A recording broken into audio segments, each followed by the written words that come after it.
Hello yogis, I'm Carter. Welcome to your first Mod Monday with me. Today we're going to break down Virabhadrasana I, also known as Warrior I, to give you an opportunity to modify your practice in a way that supports your body. Let's get to our mats.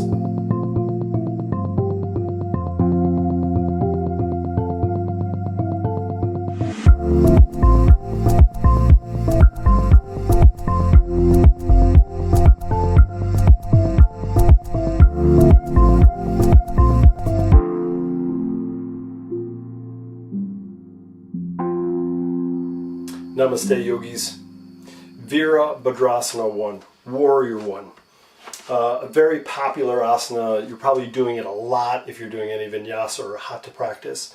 It's one of the foundations of the practice. If you're doing any sun salutation A's and B's, you got them in there as well. So what I'm going to do today is I'm going to give you the traditional way that you would probably hear a teacher would call out a Warrior I in class.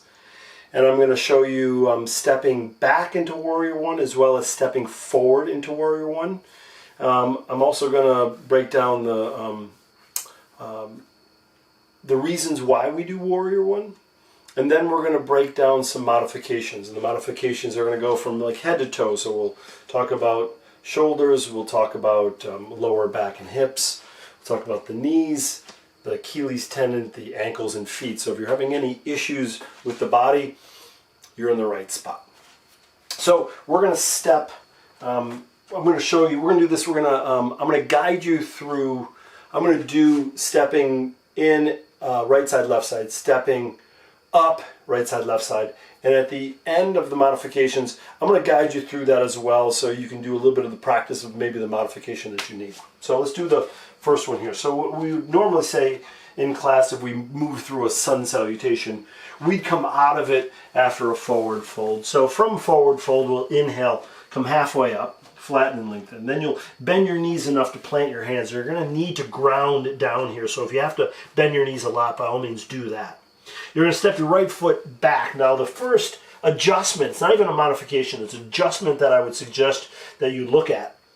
Because as a teacher we say, step the right foot back and then ground down, swivel your back foot so you can press the bottom of the foot down. When you do this, for a lot of us, we step straight back, so when we swivel the heel, this right foot, to the left, we may come in out of alignment with that left ankle, so that right heel may be too far out to the left. So my suggestion is always take that right foot when you step it back, scoot it a little bit out to the right, and then when you swivel and ground down, you have a nice wide stance for your stability. So that's not even a modification, it's a recommendation. Now from here, you're going to keep that left knee bent, and then you're going to come on up, reach your arms up, lift the gaze. So the right hip's drawn forward, the right heel is drawn back, you're bending the left knee, and you're sinking low into the pose. It's strength, it's strong for the leg, it's strong for the arms, there's lengthening, it's grounding, it's invigorating, and it gets the blood moving. Exhale, hands down, step your right foot forward, inhale halfway. Exhale, bend the knees again, plant the hands, left foot steps back, scoot that left foot a little bit out to the left, swivel the foot so you can push that sole of foot down. Right knee is bent, belly is strong, arms reach up, lift the gaze. You're looking between the middle fingers as you lift the heart. Exhale, hands come all the way down and plant. We're going to step the right foot back into down dog. And then we're going to step into the pose. So right leg lifts on up, right foot steps forward. You can take that left foot and scoot it again out to the left. Swivel and ground down. Right knees bent, arms reach up, lift the gaze and sink low into the pose. Exhale, hands down, right foot steps back. And let's do the other side. Left leg lifts. Left foot steps between the hands. Maybe scoot the foot out to the right. Swivel and ground down. Arms reach up. Sink low. Exhale, hands down and plant. Right foot steps forward. Inhale, halfway. Exhale, fold. There's your Warrior I. A little bit more traditional movement. There's that adjustments of the hips, the tucking of the tailbone, the softness. If you're doing it through vinyasa, you're inhaling, reaching up, and you're not stopping, and exhaling, coming down. So hatha, you may be there for a breath or two, maybe even 4. so you can kind of really dive in. So depending on the asana, you may spend a little bit of time there, or it may be just one round of breaths and you're out. So it keeps the blood flowing, it keeps the heat in the body, it also keeps the focus on the grounding of the legs and the openness through the heart. So those are some of your advantages of your Warrior One. Now, let's break down some of the modifications that I have done for years that I recommend anybody that has any issues with shoulders, because I had a rotator cuff surgery about 5 years ago, and prior to that about 8 years I couldn't move my shoulder. So no one told me it was okay to modify in Warrior One. I was gritting my teeth and I was shooting my arms up. So let's modify the arms. So we're just going to step into the pose. Let's say the right foot's back. We're not going to worry too much about the legs right now. We're going to start to rotate the shoulders square to the front of the mat. Now, the shoulders will get square, the hips won't, because that back foot is rooted down. Now, the only way to get the hips square is to come onto the toe in more of a crescent warrior, which we'll break down in another video. So from here, shoulders square. We want to start by making sure the shoulders are fairly malleable. First thing, if you know you have shoulder issues, you move into the movement with the arms very mindfully. So you would extend the arms out in front of you first, like you're going to hand somebody a present. Palms are facing one another. You have a little internal rotation. It's triceps towards the body, so the shoulders stay in their sockets. The elbows don't have to be locked, although they could be. And you could press the hands together for a little bit of power on the outsides of the shoulders, although it's not necessary. So hands can be together or apart. Now this is your modification. If you are here and you're like, whoa, something is going on with the shoulder or shoulders, hands to hips, hands drop down. It's okay. It's okay to do warrior pose without the arms up if your shoulders are bothering you. So it's here or it's here, and then let's say you step forward, you're here, you step back, you work the legs, you feel the hips, you ground down, and you're soft with shoulders, right? That's if you're really like, you had surgery and the doctor's like, don't move your shoulders, that's where you would go, all right? Next step, extend the arms out in front of you. That's plenty too. If you stay here long enough, you'll start to feel the heat within the shoulders. So you can be here. I'm fine with it. Also, if you want to get some extension, you're going to start to lift your arms up. When do you stop? When you feel like it's enough. Or if you feel any impingement, like if you're going up and you're like, wow, it doesn't go past it, I have to kind of rotate out and bring my arms up. Not a good idea. So palms face one another, you go up, that's about it. Awesome, right? Maybe that's it. Maybe it's like this, or maybe it's like this, right? Maybe it's just one arm down. So you're not forcing it. If your shoulders are up towards your ears and you're kind of, you look like this, oh, right? Don't do that, right? So soften, maybe hands together, maybe hands apart, maybe you're pressing, maybe your elbows are a little bit more bent. This keeps the shoulders in their socket, keeps the muscles working, and you're not injuring yourself. So that's the modification, and that works for chest, collarbones, neck, upper back, right? You just pay attention to what's going on, keep the shoulders in their sockets, and you stop wherever it feels like it's enough, all right? When you're coming down, same thing. If you're coming down and you have to step back in any variation, the shoulders aren't working, right? You don't. You step back and then you allow yourself to step up and don't put any pressure on the shoulders. All right, let's drop down in towards the lower back belly, kind of this region, because it's a very important part. So I'm going to switch. When we're in the pose, we're inviting the left hip forward. Now, when we do this, I'm going to address a bunch of things together. I'm going to do lower back and hips, and maybe this left quadricep, because they're all connected. So I see this a lot in the asana, right? The back foot is square to the back of the mat, and I'm trying to get my hips forward. As you can see, when I do this, all kinds of funky things happen to the foot. So we want to make sure that those back toes are pointed in, let's say maybe a 45-degree angle towards the front of left corner of your mat if you got the left foot in the back.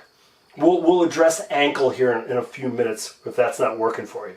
But if you can get there with the ankle, this is where you want to be with this left hip. So you're rotating forward, right knee bends.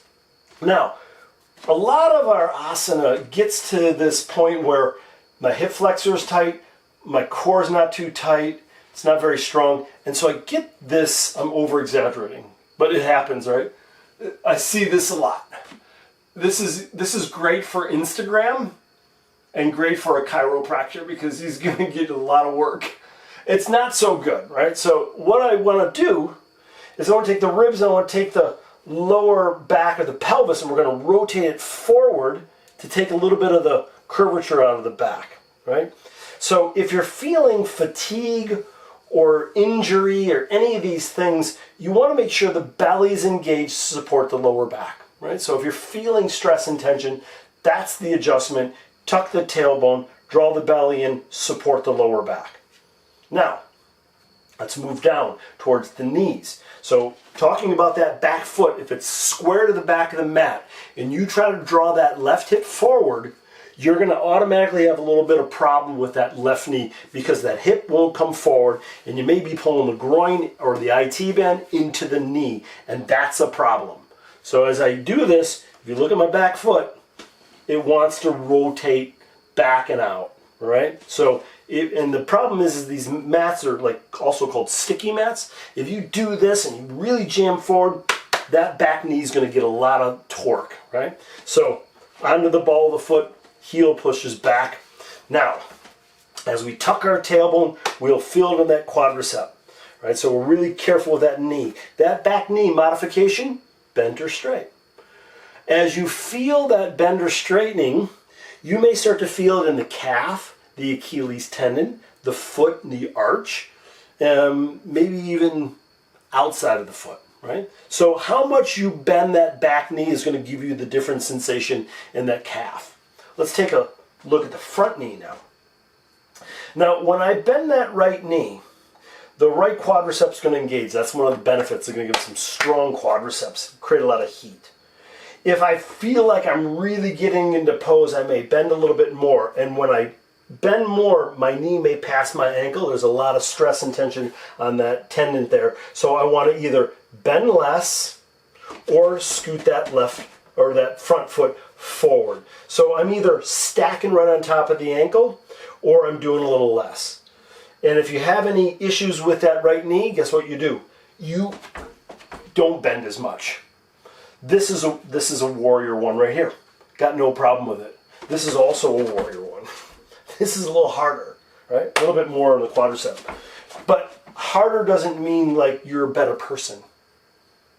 So no worries, right? So we bend that knee until I guess, whoa, well, that's enough. Could be quadricep, could be knee, could be ankle, could be heel, right? So you're kind of backing off and you ease into it. Any sensation in the knee, if there's any pain, you come out. But if you can modify, great. Okay? So let's talk about the Achilles tendon and the feet, the ankles. This can be a challenge. The back foot can be a challenge for a lot of people that have really tight calves, Achilles tendons, and any injuries. So if you cannot ground down through your back foot, I'm completely okay with you staying onto the ball of your foot. It's a crescent warrior, but there's a little bit of a difference there because of that rotation. But if you can't swivel your foot down, there's no reason why you can't stay on the ball of the foot. Now, if your Achilles tendon is a little bit tight, you don't even have to draw your foot to the floor, right? So you can stay on the toes, keep the knee bent so it's fairly soft and you're working the right leg, right? So you're making sure that the foundation is there and there's no injury with the ankle or foot. That's a hard variation for a whole lot of people. So make sure that modification is taken care of. So that's some modification. So let's do a little practice. So if you're having one of those ailments, I just want you to kind of get a sense of maybe the modifications, right? Tucking the tailbone, soften the shoulders, modify with the knees, get a sense of the feeling, know where you're at. So let's do it all together. We're going to step forward. I want to do one more thing. So we did the step back and the step up and the modification of the back foot that gets us the alignment. I want to talk about stepping forward. I find that's a little bit more challenging. We do it a lot from down dog. So if you're doing if you're doing a sun salutation, you're coming from down dog, stepping up to warrior one. That's a little bit harder than stepping back, or I find it's a little bit harder. And the reason being is because we got to get that back foot up between the hands. And for a lot of us, this is what it looks like. So I'm in down dog. If I'm going to step my right foot forward and I'm not warmed up, or maybe I'm just a little tight in hips, which I am, it may look like this. Uh-oh, now what? I got a lot of space that's going to get between my hands. What do? Right? That's it, right? This is it. And you can tell by the way you scrape your foot on the mat. I can't get it up there. So one option is you take your hand and you grab it and you scoot it up, you swivel your back foot, you come on up. That's one. And just know when the foot's between the hands, getting up is like a very powerful pose. That's why warrior poses are not weak, right? So that's one way. The other way is, let's say you can't step your foot forward. You walk your hands back and you bring yourself on up. Then you modify or you step into that pose. Maybe you don't even move, right? So maybe the foot steps forward and you come on up and there's your warrior. Boom, or here, right? The knees over the ankle, the stance is a little bit shorter, no problem with that. And then you go from there. If you feel like this is not enough for you, well then you scoot a little bit forward, tuck the tailbone, square yourself, extend, and then you're good to go. And then you come down, and then coming out, once again, stepping back may be tough because you may have to like foot steps back. So maybe it's where you lean a little bit, you scoot it back, and down you go. And then you move through whatever variation works for you. Okay? So let's do two. We're going to step one foot back. We'll do a warrior one. We'll step it forward. Step the other foot back. We'll do a warrior one. And then we'll step it back and we'll go from down dog. And I want you to try it. And I want you to do some of those modifications and I'll guide you through some of the modifications. Cool? So come to the front of your mat. Feet are about hips distance apart, maybe a little bit closer. And then you're just going to fold forward. Take your time. Soften here for a moment. And on your inhalation, come up halfway. Flatten the back, lift the chin, lift the chest, a little bit of space here. Now, exhale, bend your knees. Plant your hands enough where you're nice and grounded. You're going to take your right foot, you're going to step it back. There's that little adjustment. Maybe scoot it a little bit out to the right. Swivel your back foot and ground down. You can look between your arms and see if your ankles or heels are aligned. I'm okay with the right foot being out to the right a little bit. Get strong with that left leg and lift the torso up. Start to play with the modifications. Palms are facing one another. You're reaching up and you're mindful. You have to be careful of the lower back as you reach your arms up. It could really drop. So you tuck the tailbone. You push that right heel back. You bend that left knee. You're modifying in a way that supports that body. And you're lifting the gaze. You're looking between the hands. So you're lifting the chin, opening up through the throat and the heart.